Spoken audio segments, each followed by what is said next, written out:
Assalamualaikum, Om Santi Om, Namo Buddhaya, salam kebajikan, shalom, dan salam sejahtera untuk kita sekalian. Perkenalkan, saya Rosania Eutropia Brigita Konterius, SKM MKes. Saya adalah salah satu dosen di Universitas Nusa Nipah Maumere, berada pada home base Fakultas Ilmu Kesehatan, program studi S1 Keperawatan. Dalam video pembelajaran ini, saya akan menjelaskan tentang pernyataan diri dosen dalam unjuk kerja Tridharma Perguruan Tinggi dalam bidang pelaksanaan pendidikan bagian pengajaran. Video pembelajaran ini menjabarkan mata kuliah keperawatan komunitas 1 dengan kode mata kuliah K120505NI. Mata kuliah ini termasuk dalam rumpun mata kuliah keahlian dan berkarya dengan bobot 2 SKS teori. Mata kuliah ini berlangsung di semester ganjil yakni semester 5. Subcapaian pembelajaran mata kuliah komunitas 1 yakni 1. Mahasiswa mampu menjelaskan pengantar kesehatan komunitas. 2. Mahasiswa mampu menjelaskan epidemiologi dan kependudukan. 3. Mahasiswa mampu menjelaskan konsep dasar keperawatan komunitas. 4. Mahasiswa mampu merencanakan asuhan keperawatan komunitas dalam rentang sehat sakit. 5. Mahasiswa mampu mensimulasikan terapi tradisional di komunitas. 6. Mahasiswa mampu menguraikan program-program kesehatan dan kebijakan dalam menanggulangi masalah kesehatan utama di Indonesia. 7. Mahasiswa mampu menjelaskan isu dan kecenderungan dalam keperawatan komunitas. Deskripsi singkat mata kuliah komunitas 1 yakni fokus mata kuliah ini membahas tentang konsep dasar kesehatan dan keperawatan komunitas, program-program kesehatan dan kebijakan pemerintah dalam menanggulangi masalah kesehatan prioritas di Indonesia, asuhan keperawatan komunitas, dan pembahasan yang terkait isu dan kecenderungan masalah kesehatan komunitas. Bahan kajian materi pembelajaran mata kuliah komunitas 1 yakni 1. Pengantar kesehatan komunitas. 2. Epidemiologi dan kependudukan. 3. Konsep dasar keperawatan komunitas. 4. Asuhan keperawatan komunitas. 5. Mampu mensimulasi terapi tradisional di komunitas. 6. Program-program kesehatan dan kebijakan dalam menanggulangi masalah kesehatan utama di Indonesia. 7. Isu dan tren dalam pelayanan keperawatan komunitas. Dosen pengampu mata kuliah keperawatan komunitas 1 yakni Donatus Corbianus Sadipun Escape Nurse MCAP, Yosepina Maria Hawa Ketimu Escape Nurse MPH, Maria Lambertina Barekaran Escape Nurse MKes, Yohanes Paulus Patirangga SKM MPH, dan saya Rosania Eutropia Brigita Konterius SKM MKes. Metode pembelajaran mata kuliah keperawatan komunitas 1 yakni 1. Luring atau luar jaringan. Proses belajar mengajar terjadi secara tatap muka di kelas. 2. Daring atau dalam jaringan. Proses belajar mengajar terjadi melalui aplikasi Microsoft Teams. Berikut ini adalah tampilan video pembelajaran di kelas untuk mata kuliah keperawatan komunitas 1. Terima kasih. Selamat pagi semua, apa kabar? Baik. Kita berharap semuanya baik, sehat ya. Pada hari ini kita akan memulai perkuliahan di pertemuan 13 ya, dalam mata kuliah keperawatan komunitas 1 dengan materi program pembinaan kesehatan komunitas khususnya dalam bidang gizi masyarakat. Sampai di sini kira-kira sampai yang paham tentang apa itu gizi. Sebelum kita masuk ke materi-materi selanjutnya, apa itu gizi? Baik, silakan. Baik, terima kasih atas waktu dan kesempatan yang diberikan. Perkenalkan, nama saya Adam. Dan menurut saya, gizi adalah suatu menu atau suatu makanan khusus dalam hal ini diberikan untuk keluarga tentunya maupun di lingkup masyarakat dalam hal ini komunitas.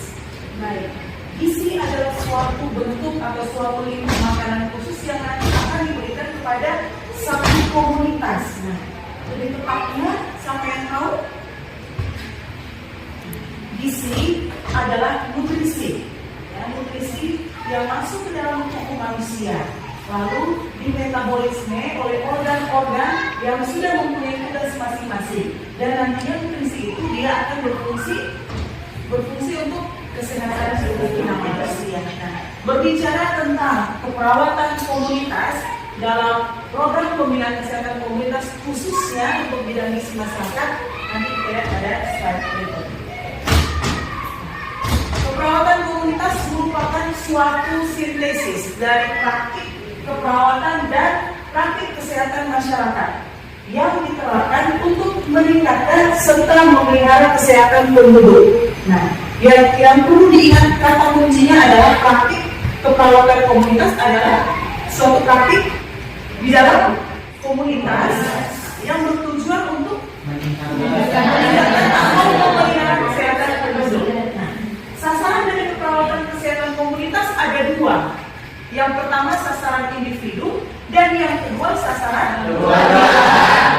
Sasaran individu yaitu balita gizi buruk, ibu hamil, ya, ibu hamil dan berisiko tinggi, usia lanjut, penderita penyakit menular.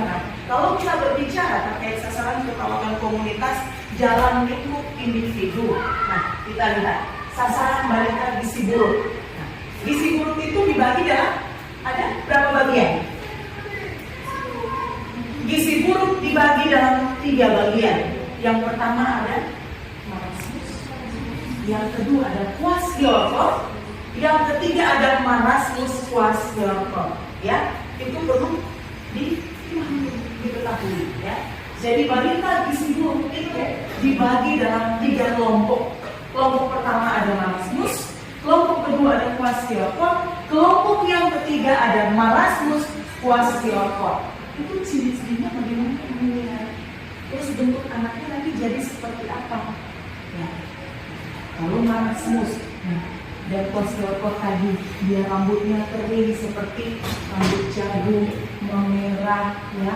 Anaknya perutnya gendut karena cacingan tadi, ya, karena memang dia mengalami kekurangan gizi yang kronis. Dia lemas, dia sulit untuk berkomunikasi, bukan berarti dia tidak bisa berbicara, bukan, tetapi dia lambat untuk merespon sesuatu. Sampai di sini paham? Ada pertanyaan? Ibu lanjut ya. Baik. Lalu kita lihat sasaran keperawatan kesehatan komunitas dalam hal individu tadi ya. Yang kedua ada ibu hamil resiko tinggi. Siapa yang bisa menjelaskan? Ibu hamil resiko tinggi itu seperti apa?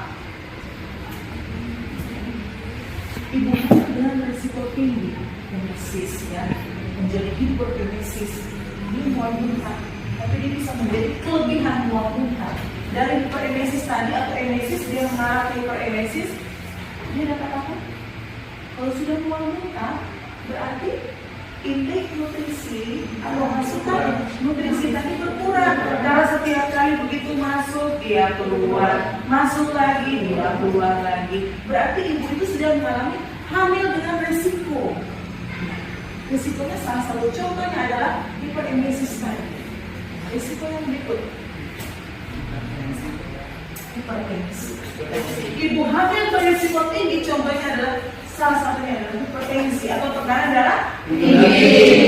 Maka dari itu kalau dalam keadaan hamil usahakan menjaga emosi, jangan kaget-kaget, menanggapi sesuatu dengan tenang saja sehingga tidak mempengaruhi kadar tekanan darah dalam tubuh. Saya lanjut. Apa ada pertanyaan? Lanjut ya. Sasaran keperawatan kesehatan komunitas yang berikut adalah usia atau usia lanjut. Lalu dan penderita penyakit menular. Mari kita lanjut untuk sasaran keperawatan kesehatan komunitas yang berikut adalah keluarga. Contohnya atau yang termaksud di dalamnya adalah yang rentan terhadap masalah kesehatan dan prioritas. keluarga yang rentan terhadap masalah kesehatan dan prioritas. Contohnya,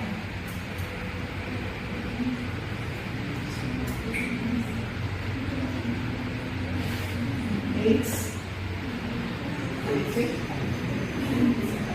COVID, pada zamannya, TB, hepatitis, itu menjadi prioritas. Prioritas apa? Prioritas untuk petugas-petugas pelayan kesehatan melakukan, ya, melakukan apa? Fokus terhadap pemeriksaan kesehatan pada keluarga yang memang harus mendapatkan pelayanan kesehatan secara prioritas tadi. Oke, baik, ibu lanjut ya. Sasaran kelompok khusus. Komunitas baik yang sehat maupun sakit mempunyai masalah kesehatan keperawatan atau masalah dalam keperawatan diri, keperawatan kesehatan kita. Jadi berbicara keperawatan komunitas adalah berbicara terkait lingkup kesehatan dalam lingkup yang luas, yang besar, entah itu secara individu atau secara keluarga. Sampai di sini apa? Untuk yang disabilitas masuk yang kesehatan komunitas individu kan? Disabilitas individu, disabilitas disable, orang yang mengalami gangguan kesehatan atau mungkin ada organ tubuh yang memang tidak dapat berfungsi dengan sempurna. Seperti itu. Jangan pernah menyebut orang cacat, ya, itu menyakitkan bagi dia. Tapi kita sebut awalnya dulu kita sebut dengan disable, ya, different ability. Tapi sekarang kita sebut dengan disable, ya, disability. Oke, saya lanjut. Kalau kita bicara tentang program berarti suatu rancangan, ya, rancangan mengenai asas atau usaha yang akan dijalankan. Pembinaan adalah proses dan perbuatan, cara membina, pembaharuan, penyempurnaan, usaha, tindakan dan kegiatan yang dilakukan secara berdaya guna dan berhasil untuk memperoleh hasil yang baik atau hasil yang optimal. Komunitas adalah suatu kelompok makhluk hidup, ya.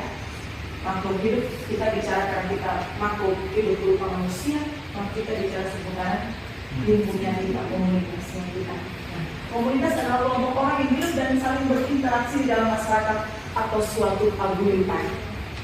Sampai di sini paham? Sampai di sini paham? Kita salah hukum secara umum dalam hal pengawasan komunitas. Sekarang kita kembali lagi lebih dalam perawatan komunitas, tapi kita bahasnya tentang gizi. Nah, gizi itu makanan, minuman, bahan pangan, ya, atau nutrisi yang sering kita dengar yang masuk ke dalam tubuh kita, yang akan berguna bagi kesehatan organ-organ tubuh kita. Kalau kita berbicara gizi, maka di sini pun ada dasar hukum khusus dalam bidang gizi, regulasi dan kebijakan gizi nasional. Yang pertama, Undang-Undang Republik Indonesia Nomor 17 Tahun 2007 tentang Rencana Pembangunan Jangka Panjang. Kemenkes, ya, sedang membuat program atau catatan yang akan dibuat, program-program apa yang akan diadopsi oleh masyarakat Indonesia. Itu akan dibuat dalam RPJP, dihitung mulai tahun 2005 sampai 2025, ya, 2 tahun lagi selesai. Yang kedua, dasar hukum dalam hal regulasi dan kebijakan gizi nasional adalah Undang-Undang Republik Indonesia Nomor 36 Tahun 2009 tentang kesehatan. Yang ketiga, Undang-Undang Republik Indonesia Nomor 18 Tahun 2012 tentang pangan. Ya. Yang keempat, Peraturan Pemerintah Nomor 33 Tahun 2012 tentang ASI eksklusif. Yang kelima, Peraturan Pemerintah Nomor 17 Tahun 2015 tentang ketahanan pangan dan gizi. Yang keenam, Peraturan Presiden Nomor 18 Tahun 2020 tentang Rencana Pembangunan Jangka Menengah Nasional tahun 2020 dan 2024. Yang ketujuh, Peraturan Presiden Nomor 83 Tahun 2018 tentang kebijakan strategis pangan dan gizi.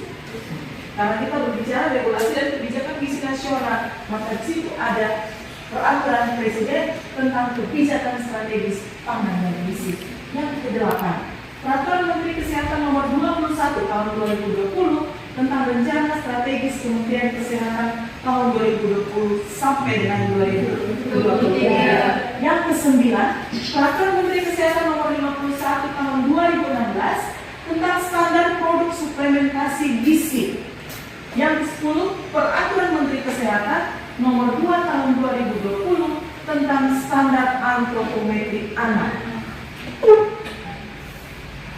Terkait dasar-dasar hukum tadi, ya, kita melihat di sini bagaimana masalah gizi itu ketika kita menganalisanya. Analisis situasi dalam hal permasalahan gizi. Yang pertama kita lihat dulu situasi gizi masyarakatnya bagaimana. Misalnya si A ditugaskan oleh Fakultas dan Prodi untuk praktek komunitas di kecamatan A, kelurahan A, ya, desa A. Ketika si A tadi sampai, apa yang dia lakukan untuk melihat atau kita menganalisa sudah dalam hal perawatan kesehatan komunitas, ya, fokusnya ke permasalahan gizi. Saya si A, ketika saya masuk di kecamatan ini, kelurahan ini, desa atau dusun ini, apa yang bisa lakukan di situ?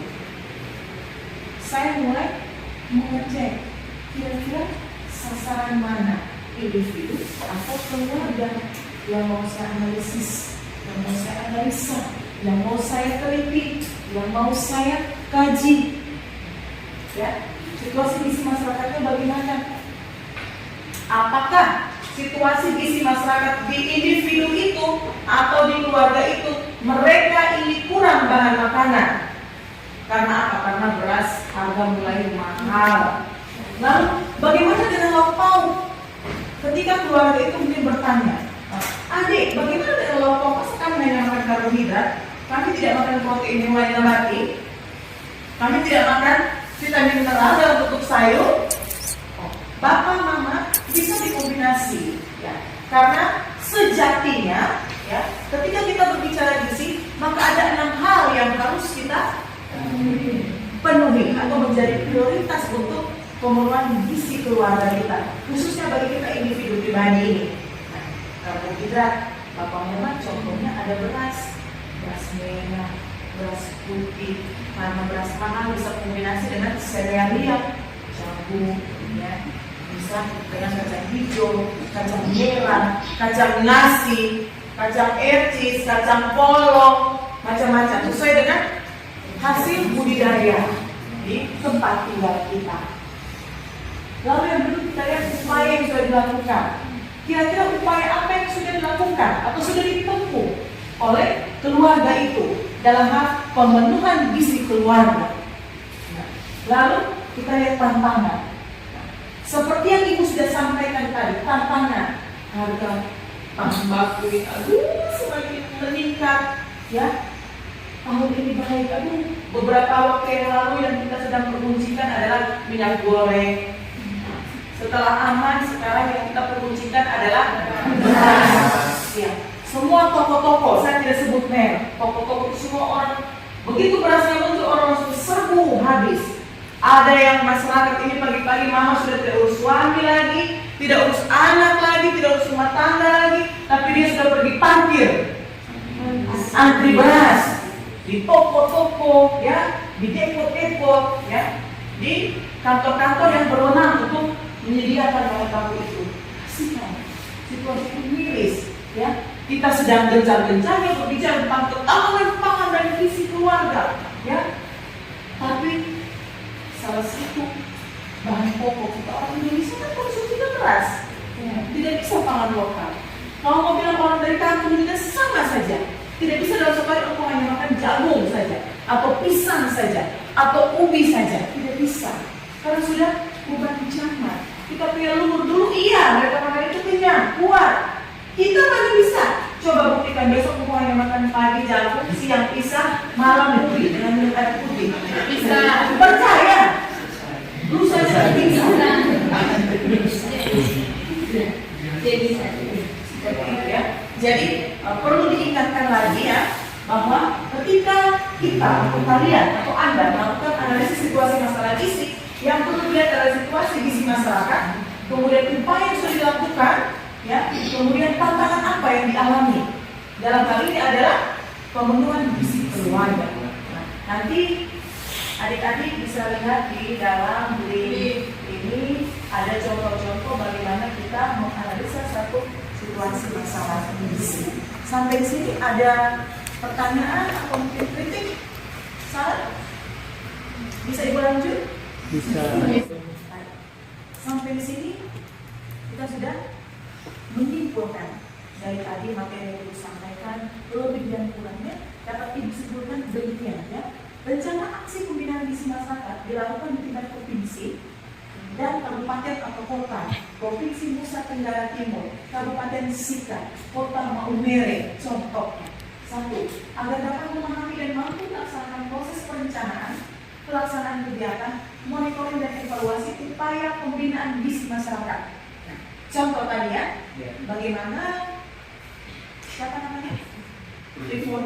Trifoni ketika turun praktek di masyarakat, Trifoni mau melihat atau mau mengobservasi, mau mencari tahu, mau menggali, mau mendapatkan data tentang bagaimana ketahanan pangan dalam keluarga di dusun RT sekian-sekian.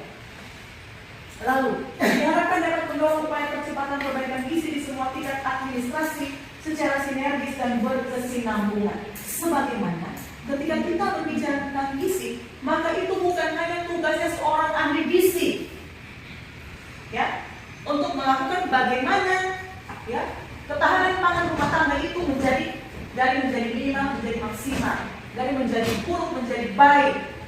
Bukan semata-mata tugas orang nutrisionis atau ahli gizi, tetapi ini merupakan tugas semua lintas sektor, ya. Orang kesehatan semuanya bekerja sama. Ya. Sekarang kita lagi gencar-gencarnya bicara tentang stunting. Stunting artinya gagal tumbuh atau gagal kembang atau tumbuh yang dia tidak tinggi-tinggi. Kok ini kelihatannya kok pendek saja terus ya? Dia tidak tambah tinggi, dia tidak tambah besar, dia di tempat. Nah, itu adalah stunting. Tapi ibunya tidak. Harap pendek. Oke, baik. Ya. Lagi gencar-gencarnya, kita bicara stunting. Nah, di sini kan permasalahan yang harus lihat dalam proses praktik keperawatan komunitas tadi.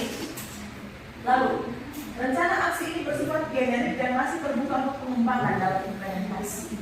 Ya. Lalu diharapkan dapat mendukung terwujudnya sumber daya manusia yang berkualitas dan berdaya saing. Sampai di sini ada pertanyaan? Ibu bukan untuk karena waktu juga sudah ya menunjukkan jam yang seharusnya kita pindah pada mata kuliah berikut, maka Ibu beri kesempatan untuk 3 orang penanya. Ya, baik. Kenapa nama saya Nisa Eminah sama bertanya apa yang dimaksud dengan keperawatan komunitas? Apa yang dimaksud dengan keperawatan komunitas? Ya, Ibu langsung menjawab ya. Jadi keperawatan komunitas, ketika kita berbicara tentang keperawatan, maka di situ pasti ada proses apa? Interaksi antara pelayan kesehatan masyarakat. Keperawatan komunitas berarti ketika kita bicara keperawatan, ada seseorang yang butuh dirawat, dia membutuhkan perawat. Dalam hal ini adalah dia sedang sakit, ya. Ketika berbicara tentang gizi, ya, Ibu beri contoh, ya. Apa itu keperawatan komunitas? Keperawatan komunitas berarti perawatan dalam hal lingkup masyarakat. Ketika kita berbicara tentang gizi, maka Ibu Nia memberikan contoh, ya. Misalnya stunting. Oh, saya Ibu N membutuhkan proses keperawatan komunitas bagi anak saya yang mengalami stunting. Nah, karena di posyandu sudah dapatkan biskuit dari pemerintah, sudah dapatkan intervensi lainnya dari pemerintah. Tapi anak saya ini kenapa ya Ibu? Kenapa kok tidak ada perubahan dalam tinggi badan, tidak ada perubahan dalam panjang badan? Nah, disitulah Anda melakukan proses keperawatan komunitas. Pengetahuan-pengetahuan yang didapat dari kampus, didapat dari dosen ya, dari internet ya, dari perpustakaan, referensi-referensi. Disitulah proses Anda untuk melakukan keperawatan komunitas untuk kesembuhan bagi yang mengalami stunting. Pas atau ada yang perlu sampaikan lagi? Baik. Pertanyaan kedua. Siapa saja sasaran keperawatan komunitas? Siapa saja sasaran keperawatan komunitas? Sasaran ada dua, individu dan keluarga. Individu kita lihat dia mengalami sakit apa, dia mengalami gangguan apa. Ya. Tapi ketika kita bicara dalam lingkup gizi, berarti itu seputaran ibu hamil risiko tinggi dengan hipertensi, ya, atau ibu hamil tapi ibu dan janin sudah terdeteksi kena HIV. Nanti keluarga mungkin satu keluarga itu dia mengalami apa coba, gagal tumbuh misalnya, atau satu keluarga itu dia mengalami lapar. Jadi berapa atau apa saja sasaran di dalam keperawatan komunitas? Jadi ada dua individu dan keluarga. Baik, terima kasih. Kemudian penanya ketiga, ini masih beri kesempatan untuk satu orang penanya. Oh ya, baik, Suster. Mari silakan. Baik, Ibu, saya bertanya, apa saja rencana aksi gizi dari tahun 2020 sampai tahun 2024? Apa saja rencana aksi gizi? Apa saja rencana aksi gizi? Tahun 2020 sampai 2024. Oke, apa saja rencana aksi gizi yang dilakukan oleh pemerintah dalam hal ini Kementerian Kesehatan Republik Indonesia? Salah satu contohnya adalah pemenuhan gizi keluarga. Ya, kan kita bicara tentang gizi. Pemerintah sedang gencar-gencarnya bagaimana memberantas stunting. Ya, pemerintah sedang gencar-gencarnya intervensi apa yang diberikan untuk kita ini bisa cegah stunting, bebas stunting, sehat dari stunting. Nah, itu salah satu contoh rencana aksi gizi, aksi pemerintah dalam hal Kemenkes Republik Indonesia dalam hal gizi. Seperti itu. Mungkin ada yang mau tambah? Ada yang mau menambah? Baik, terima kasih untuk pertemuan hari ini. Ibu sangat mengharapkan materi yang Ibu berikan ini berguna buat adik-adik. Jika ada yang kurang, sekarang zaman internet dalam genggaman. Pengetahuan dapat kita cari di Google ya. Cari ya cara belajar yang baik ketika besok ini kita mau ketemu dengan Ibu Nia. Ya, kita mau belajar tentang gizi komunitas dalam mata kuliah keperawatan komunitas 1. Nah, sudah belajar 1-2 hari sebelum itu, sehingga ketika Ibu mengajar kalian sudah mempunyai pengetahuan yang cukup bahkan lebih. Sehingga kalau ada yang kurang, karena kita manusiawi ya, ada kekurangan. Karena kelebihan, kesempurnaan hanya dari Tuhan. Nah, sebelum Ibu tutup pertemuan ini salah satu contoh buku referensi. Nah, untuk kelengkapan pedoman proses belajar kalian ya. Selama kita mengikuti mata kuliah keperawatan komunitas ini adalah contoh ini salah satu buku keperawatan komunitas milik Emilia Ratnawati ya, penerbitnya Kamus Keperawatan ya. Nanti bisa dicari di beberapa toko buku atau mungkin tidak hanya referensi ini, tapi bisa juga dicari referensi-referensi lain terkait promosi kesehatan atau khususnya dalam bidang keperawatan kesehatan komunitas. Sampai di sini saya ucapkan terima kasih banyak. Sampai jumpa di pertemuan selanjutnya ya. Persiapkan diri baik-baik karena sudah pertemuan ke-13. Kalau sudah pertemuan 13 berarti ada 14, ada 15, maka pertemuan ke-16 kita akan melakukan ujian akhir semester. Maka dari itu jaga kesehatan, jaga diri ya. Tetap tunjukkan sikap sebagai seorang calon perawat yang baik di komunitas. Terima kasih, sampai bertemu di lain kesempatan. Terima kasih.